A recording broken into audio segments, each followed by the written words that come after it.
He was the strongest. That is what people said. But what does strength mean in wrestling? Steve Austin was the toughest guy in the ring. Everyone knew it. His attitude defined an era. His matches made history. But when Austin names the 10 toughest wrestlers he ever knew, something interesting happens. The list becomes a mix. Some names are proven fighters, others are myths, and some are just stories that grew too big to question. So the question is simple. Are all 10 of Austin's picks truly the toughest? Or did wrestling's love for storytelling turn some of them into legends they never really earned?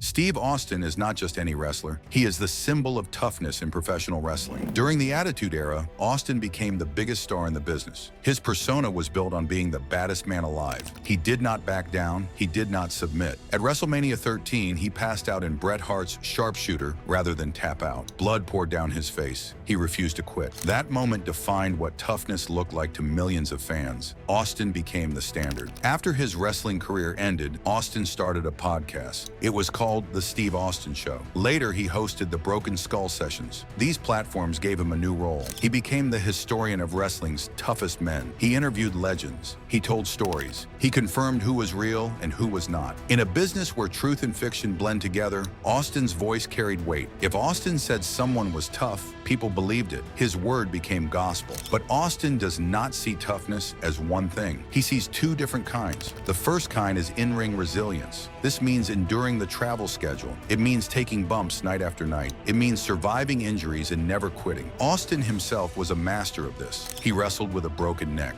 He worked through pain. He kept going when others would have stopped. This kind of toughness is about mental strength and physical endurance. The second kind of toughness is different. It is about real-life fighting capability. This is not about scripted matches. This is about what happens when the gloves come off. It is about verified combat skills. It is about men who could actually hurt you if things got serious. Austin respects this kind of toughness even more. He calls certain men killing machines. He describes them as people who could end anyone in a real fight. This distinction is important. It separates the performers from the legitimate threats. So when Austin names his top 10 toughest wrestlers, he is doing something specific. He is not just ranking in-ring talent. He is creating a historical record. He is telling the world who the real enforcers were. He is confirming which men had genuine fighting ability. But here is the problem. Austin's list is not based only on facts. It is also based on stories. It is based on locker room legends. It is based on myths that grew over decades. And sometimes those myths are impossible to verify. This creates a central question. If Austin's standard of toughness mixes memory and myth, are all of his top 10 picks truly the toughest? Or are some of them just products of old locker room folklore? Did Austin confuse reputation with reality? Did his respect for wrestling history make him overrate certain men? Or did his friendships and emotions cloud his judgment? These are the questions we need to ask. Because the truth about toughness in wrestling is not always what it seems. The wrestling business has always operated on two levels. There is the work, which is the choreographed performance fans see, and there is the shoot, which is the real fighting ability that exists behind the curtain. Austin understands both levels better than most. His career bridged the gap between old-school legitimacy and modern entertainment. He respected the shooters of the past, but he also embraced the showmanship of the Attitude Era. This duality shapes his entire list. It makes his rankings both credible and questionable at the same time.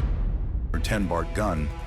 Bart Gunn sits at number 10 on Austin's list. His toughness is not a myth, it is documented. In 1998, WWE held a tournament called the Brawl for All. The goal was simple: find the toughest striker in the locker room. The rules were different from regular wrestling. Fighters wore boxing gloves. They could punch for real. They could take each other down. The matches were legitimate contests, and Bart Gunn won the entire tournament. Gunn knocked out multiple opponents. He proved he could strike. He proved he could take punishment. He defeated men who were supposed to be tougher than him. The tournament was designed for Dr. Death Steve Williams to win. WWE wanted Williams to look like the toughest man in the company, but Gunn ruined those plans. He knocked Williams out in the semifinals. It was not close. Gunn's boxing skills were real. His power was undeniable. He won the tournament and proved his toughness in front of everyone. But WWE did not reward him for it. Instead, they punished him. Gunn was sent to fight professional boxer Butterbean at WrestleMania. Butterbean destroyed him in less than a minute. WWE used that loss to bury Gunn. His career never recovered. He was mistreated for proving he was tough. This reveals something important about wrestling. The business does not always celebrate real toughness. It celebrates the toughness it can control. Gunn's verified combat record disrupted the story WWE wanted to tell, so they made him disappear. Austin respects Gunn for winning the Brawl for All, but his admiration seems limited. Gunn does not get the same praise as other men on this list. Austin does not dedicate long interviews to him. He does not build up Gunn's legend the way he does with others. This suggests that Austin values myth over evidence. Gunn had documented proof of his toughness, but because his story did not fit wrestling's narrative, he gets ranked lower. He is the forgotten proof. He is the man who proved he was tough and paid the price for it. The Brawl for All exposed an uncomfortable truth about wrestling. Real toughness can be a liability. It can disrupt carefully planned storylines. It can embarrass the wrong people. Gunn's victory was supposed to elevate someone else. When he won instead, he became a problem. This is why his ranking at number 10 feels almost dismissive. He earned his place with documented wins, but the business never forgave him for it. And Austin's list reflects that tension between verified ability and controlled narrative.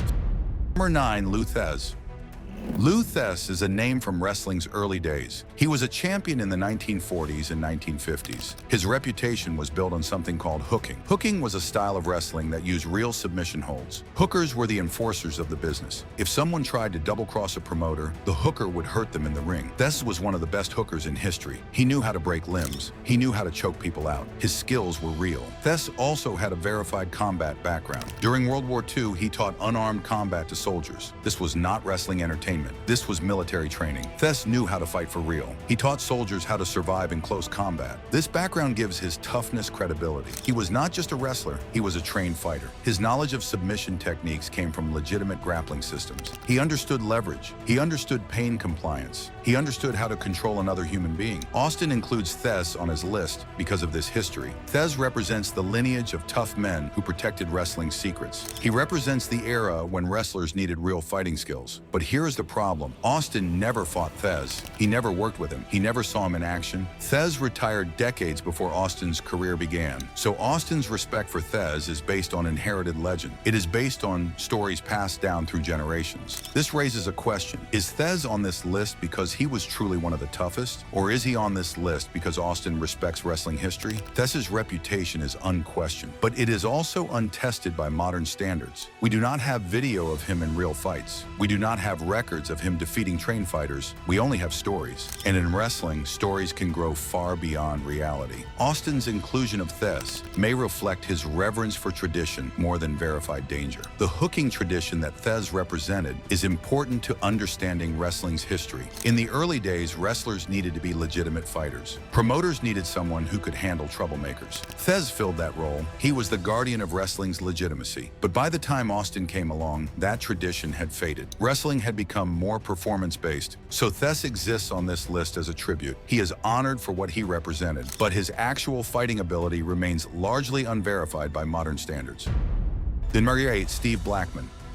Steve Blackman was known as the Lethal Weapon. His persona was built on martial arts. He claimed to have trained in multiple fighting styles. He moved with precision. His kicks looked real. His strikes looked dangerous. And according to people in the locker room, Blackman was no joke. Hardcore Holly said Blackman belonged in the same class as Haku. Holly called him flat dangerous. He said Blackman could hurt anyone if things got real. Austin published Holly's comparison on his show. This was significant. By tying Blackman to Haku, Austin elevated Blackman's status. Haku is Austin's ultimate standard for toughness. Comparing anyone to Haku is the highest endorsement possible, so Austin clearly respects Blackman. He clearly believes Blackman was a legitimate threat. But here is the issue. Blackman's toughness is based entirely on anecdotes. He never fought in MMA. He never competed in any documented combat sport. His martial arts credentials are real, but they are not tested. This makes Blackman's legend hard to verify. We know he trained, we know his peers respected him, but we do not know how he would perform in an actual fight. We do not have proof. We only have stories. And in wrestling, stories can inflate a person's reputation far beyond reality. Blackman may have been dangerous, but without competitive records, his legend remains a myth. Austin amplified this myth by endorsing Holly's comparison. He turned Blackman into one of the toughest men in wrestling history, but the evidence does not fully support it. Blackman's martial arts background included training in several disciplines. He studied karate, he studied kickboxing, he had legitimate training, but training and fighting are different things. Many people train in martial arts. Few of them could handle themselves in a real confrontation. Blackman's calm demeanor suggested he had confidence. His movements suggested skill, but confidence and skill do not always translate to effectiveness. Without documented fights, Blackman's toughness remains an assumption. The comparison to Haku is what elevates Blackman on this list. Without that comparison, he would be just another wrestler with martial arts training. But because Holly made that statement and because Austin endorsed it, Blackman's reputation grew. This shows how powerful storytelling is in wrestling. One statement from a respected peer can turn perception into reality. Blackman's place at number 8 is built on that foundation. It is built on the power of a single comparison, and in wrestling, that is often enough.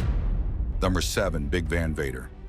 Big Van Vader was a monster in the ring. He weighed over 400 pounds. He moved like a man half his size. He could hit a moonsault off the top rope, but what made Vader truly feared was his stiffness. Stiffness means hitting hard. It means not pulling your punches. Vader did not pull his punches. Mick Foley, a man famous for taking punishment, said Vader had the stiffest punches he ever felt. Vader's matches often resulted in real injuries. He broke bones. He gave concussions. He made wrestling dangerous. Austin respects Vader for this. He had Vader on his podcast. They talked about Vader's career in Japan. They talked about his time in WCW. Austin admired Vader's commitment to physicality. Vader's approach to wrestling was different from most. He believed in making everything look real, and the way to make it look real was to make it hurt. His opponents did not have to sell for him. They were genuinely hurt. This created an aura of danger around Vader. People knew that working with him meant taking real punishment. But here is the question: does stiffness equal toughness? Vader was willing to hurt people, but was he tough in a real fight? The answer is complicated. Vader did engage in real-life confrontations. One famous story involves Paul Orndorff. Orndorff was a veteran known for his own toughness. Vader challenged him. Orndorff knocked Vader out with one uppercut. This story shows that Vader's aura was not invincible. He was tough in the ring, but when faced with someone who knew how to fight, he struggled. Vader's toughness was real in the ring, but his toughness in shoot situations is questionable. He was willing to fight, but he did not always win. This suggests that Austin's placement of Vader at number 7 may be influenced by friendship. Austin and Vader had a good relationship. Austin respected Vader's career, but respect for a friend does not always equal objective evaluation. Vader was tough, but was he tougher than verified fighters like Dan Severn or Ken Shamrock? The evidence says no, yet Austin ranks him above some proven fighters. This suggests personal bias. Vader's time in Japan shaped his reputation. Japanese wrestling was stiffer than American wrestling. It demanded more physicality. Vader thrived in that environment. He became one of the top foreign wrestlers in Japan. His matches with Antonio Inoki and other Japanese legends cemented his status. But stiffness in a work match is different from skill in a real fight. Vader could hurt people, but hurting people in a choreographed setting does not prove you can win a real fight. This distinction is important, and it suggests that Vader's ranking may be higher than his actual fighting ability warrants.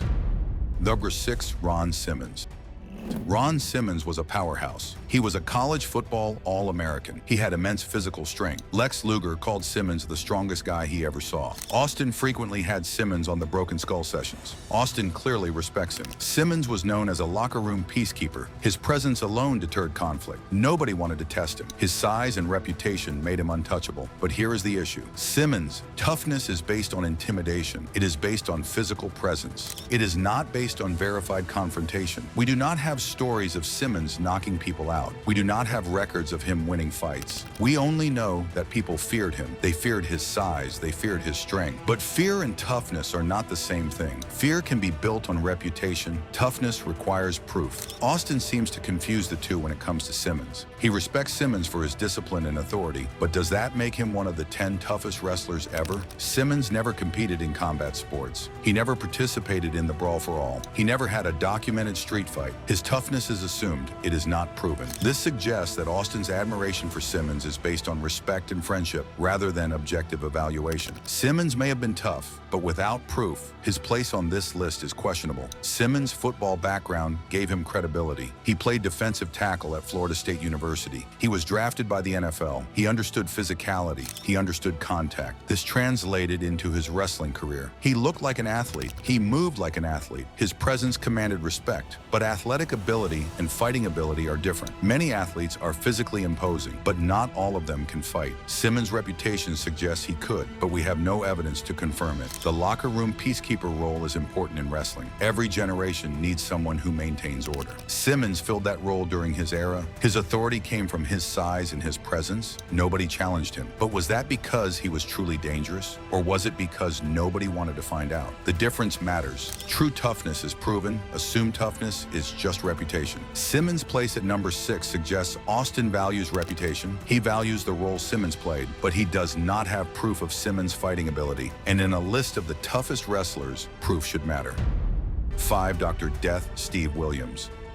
Dr. Death Steve Williams earned his reputation through amateur wrestling. He was a 4-time All-American at the University of Oklahoma. His wrestling credentials were elite. He competed at the highest level of collegiate wrestling. This gave him legitimate grappling skills. He knew how to control an opponent. He knew how to impose his will. This kind of training is real. It translates to real fighting ability. Williams also had a reputation outside the ring. Stories say he and Hacksaw Jim Dugan would take on all comers at a bar called the Fight House. They never lost. These stories built Williams' legend. He became known as an enforcer. He became known as someone who could back up his toughness in real life. Austin respects this. Austin values the tradition of legitimate wrestlers maintaining order. Williams represents that tradition. But here is the problem. Williams' later career exposed gaps in his legend. He was supposed to win the Brawl for All. That was the entire point of the tournament. WWE designed it to make Williams look like the toughest man in the company, but Bart Gunn knocked him out. It was not even close. Williams could not handle Gunn's boxing. This revealed a truth. Amateur wrestling success does not always translate to striking ability. Williams was tough, but he was not invincible. Austin's nostalgia may have influenced Williams' placement on this list. Austin respects old-school enforcers. He respects the tradition Williams represented, but respect for tradition does not equal objective toughness. Williams had legitimate skills, but when tested in a legitimate contest, he lost. This suggests that Austin's ranking is influenced by idealization. He wants Williams to be one of the toughest, but the evidence does not fully support it. Williams got his nickname from being tough on the mat during his amateur wrestling days. He was known for punishing his opponents. He would grind them down. He would break their will. This mental toughness translated into his professional wrestling career. He became known as a hard worker. He became known as someone who would not quit. But mental toughness in sports is different from fighting ability. Williams could endure. He could persist. But could he fight? The Brawl for All suggests he could not, at least not against someone with striking skills. The Fight House stories are legendary, but like many wrestling stories, they are impossible to verify. We do not know who Williams fought. We do not know the circumstances. We only know the stories, and stories in wrestling tend to grow. Every retelling adds details. Every retelling makes the person tougher. By the time the story reaches Austin, it has become legend. Austin believes the legend. He respects Williams for it, but the legend may not reflect reality. And when tested in a documented setting, Williams failed. This contradiction defines his place on this list.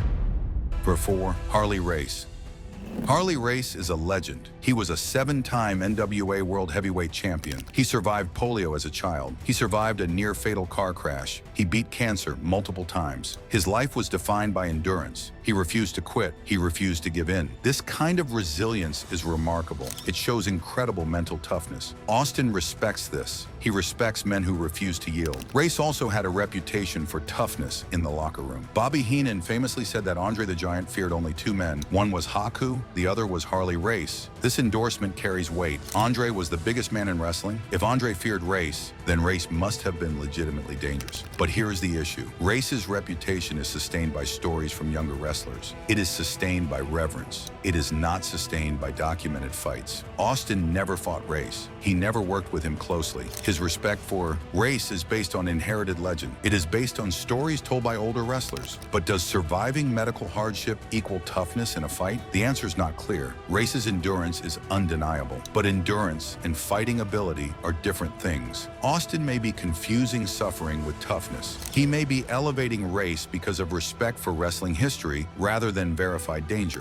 Race's place at number 4 suggests that Austin values legacy over proof. Race represents an era. He represents the old guard. Austin respects that, but respect does not equal objective evaluation. Race was tough in his own way, but was he tougher than verified fighters like Dan Severn? The evidence does not support it. Yet Austin ranks him higher. This reveals a pattern. Austin's list is not purely objective. It is influenced by emotion, respect, and nostalgia. Race came from an era when wrestlers had to be tough. The schedule was brutal, the travel was endless, the matches were physical, Race survived all of it. He became a multiple-time world champion. This required toughness, it required resilience, but it also required political skill. It required the ability to work with promoters. Race had all of these qualities. He was a complete professional, but being a complete professional is different from being the toughest fighter. Race's reputation suggests he was both, but the evidence only confirms one. The stories about Race are legendary. He was involved in bar fights. He stood up to tough guys. He never backed down. These stories build his myth. But like most wrestling stories, they are hard to verify. We do not have documentation. We only have the word of people who were there.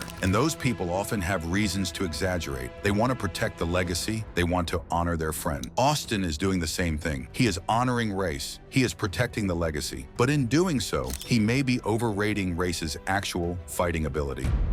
Third runner, Dan Severn. Dan Severn is different from the others on this list. His toughness is not based on stories. It is based on documented records. Severn was a UFC heavyweight champion. He competed in over 100 professional MMA fights. He won most of them. His amateur wrestling credentials were also elite. He was a two-time NCAA Division the Warren All-American. He competed at the highest levels of both amateur wrestling and professional fighting. His skills are verified. His toughness is proven. Austin respects Severn. He acknowledges Severn's fighting ability. Severn worked with Austin after Austin's neck injury. Severn's technical skills were undeniable. He could control opponents. He could submit them. He could strike. He had every tool needed for real combat. This makes Severn one of the most legitimate fighters on this list. He is not a myth. He is not a story. He is documented proof of toughness. But here is the interesting part. Austin rarely highlights Severn compared to other names. Severn does not get the same attention as Haku. He does not get the same emotional praise as Ken Shamrock. He is respected, but he is not celebrated.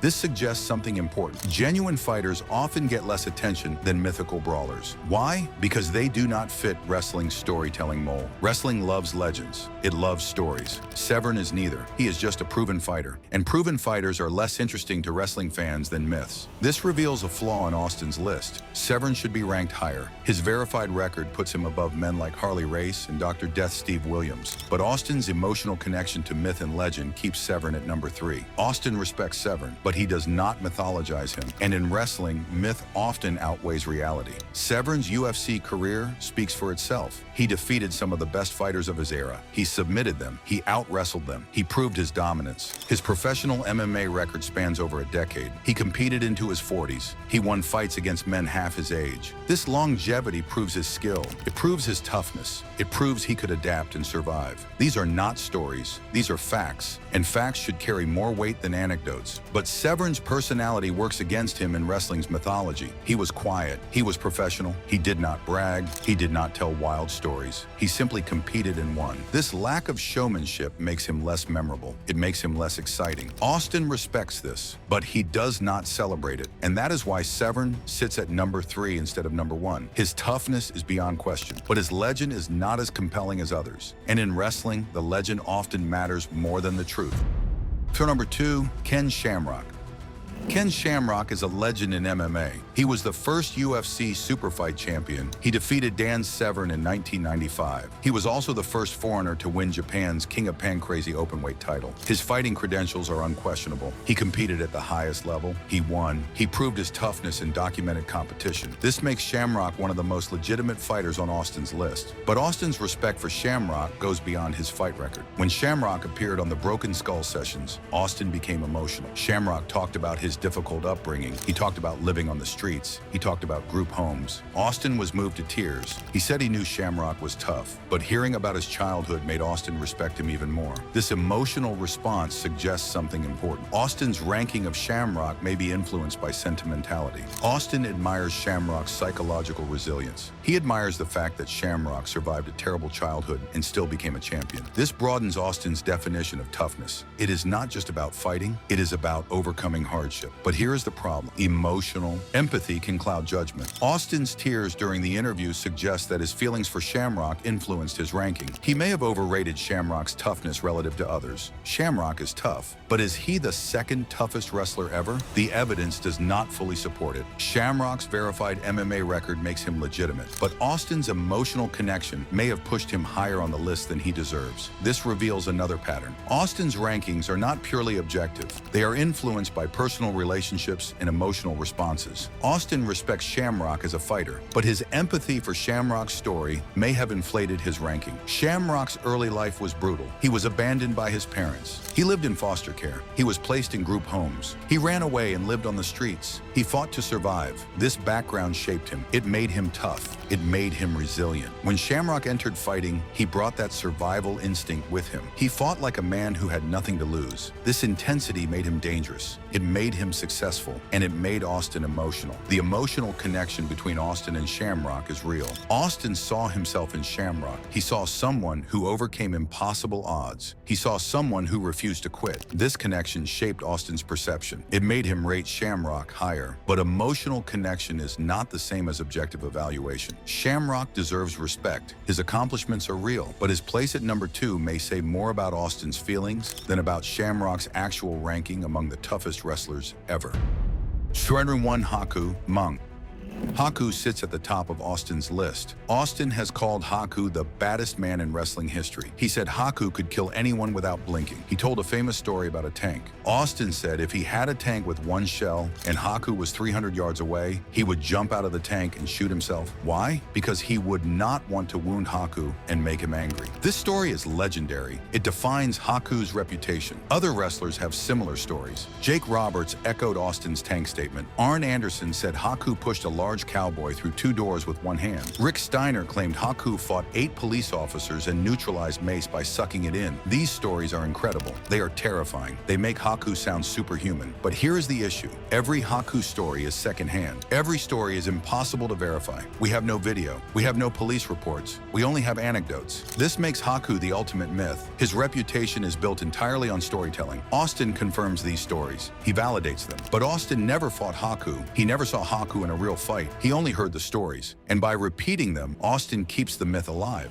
This is not criticism of Haku. It is criticism of how wrestling elevates myth over proof. Haku may have been dangerous, but without documentation, his legend is sustained by belief, not evidence. Austin's ranking of Haku as number 1 reveals something important. Wrestling loves stories more than facts. Haku's legend is powerful. It defines what fear looks like in wrestling, but it also proves how storytelling can inflate a man into myth. Haku's reputation survives because Austin chose to believe it. And because Austin believed it, millions of fans believe it too. This is the power of myth in wrestling. It becomes real because people want it to be real. The most famous Haku story involves Jesse Barr. In 1987, Haku allegedly gouged out Barr's eyeball during a fight. This story spread through the wrestling business. It terrified people. It made Haku untouchable. Nobody wanted to test him, but like most Haku stories, the details are unclear. We do not have medical records. We do not have police reports. We only have the story. And the story has been told so many times that it has become fact in wrestling lore. Haku himself has spoken about why he fought. He said he fought to protect wrestling's reputation. When drunken fans disrespected the business, Haku would confront them. He would defend wrestling's honor. This motivation makes sense. Haku came from an era when wrestling's legitimacy was constantly questioned. Wrestlers had to prove they were tough. They had to prove they were real. Haku did that. He became the ultimate enforcer. He became the man nobody would challenge. But does this make him the toughest wrestler ever? The answer depends on what you value. If you value myth and legend, then yes, Haku is the toughest. His reputation is unmatched. His stories are legendary. Nobody has a more fearsome reputation. But if you value documented proof, then no. Severn has over 100 documented fights. Shamrock was a UFC champion. Both men have verified records. Haku has stories, and stories, no matter how powerful, are not the same as proof. Austin chose to rank Haku number 1 because Austin values the myth. He values the storytelling. He values the fear that Haku inspired. This choice reveals Austin's priorities. He respects verified fighters, but he worships legendary enforcers. And in wrestling, legends are more powerful than facts. Haku's place at number 1 confirms this. It confirms that wrestling's greatest truth is its greatest lie. The stories we tell become the reality we we believe. And Haku's story is the most powerful of all. Steve Austin's list of the 10 toughest wrestlers is not objective. It is a mix of verified fighters, historical figures, and untested myths. Some men on the list, like Ken Shamrock, Dan Severn, and Bart Gunn, have documented proof of their toughness. They competed in real fights. They won. Their toughness is not debatable, but other men on the list, like Haku, Harley Race, and Steve Blackman, are elevated by stories. Their toughness is assumed, it is not proven. This reveals a contradiction in Austin's approach. Austin is the man who shattered kayfabe. He brought realism to wrestling, he made the business feel authentic, but his list of toughest wrestlers keeps kayfabe alive. It sustains the myths that define wrestling. Austin respects verified fighters, but he also respects legends. He respects stories, and sometimes those stories outweigh evidence. This is not entirely Austin's fault. Wrestling's DNA requires blending fiction and reality. The business thrives on storytelling. It thrives on creating larger-than-life characters. Austin's list reflects this. It honors the men who were genuinely tough, but it also honors the men whose toughness was crafted through storytelling. In wrestling, both kinds of toughness matter. Verified fighters bring credibility. Mythical brawlers bring excitement. Austin's list includes both, but this creates a problem for fans. How do we evaluate toughness when myth and reality are mixed together? How do we know who was truly the toughest? The answer is we cannot know for sure. We can only trust the sources, and in wrestling, the sources are always biased. They are influenced by friendships, nostalgia, and emotional connections. Austin's list is no exception. His rankings reflect his personal values. They reflect his respect for history. They reflect his love for storytelling. The pattern in Austin's list is clear. Men with verified records are respected, but men with legendary reputations are revered. Dan Severn has over 100 documented fights, but he sits at number 3. Haku has 0 documented fights, but he sits at number 1. This tells us everything we need to know about Austin's priorities. He values the legend more than the proof. He values the story more than the record. And in wrestling, that makes perfect sense. Wrestling has always been about suspension of disbelief. Fans know the matches are predetermined, but they choose to believe anyway. They choose to invest in the stories. They choose to celebrate the legends. Austin's list asks fans to do the same thing. It asks them to believe in Haku's myth. It asks them to accept Harley Race's legend. It asks them to trust the stories even when proof is absent. And most fans will do exactly that, because wrestling fans want to believe. So what is the truth about toughness in wrestling? The truth is that some men were legitimately dangerous. They had verified fighting skills. They competed in real combat sports. They won.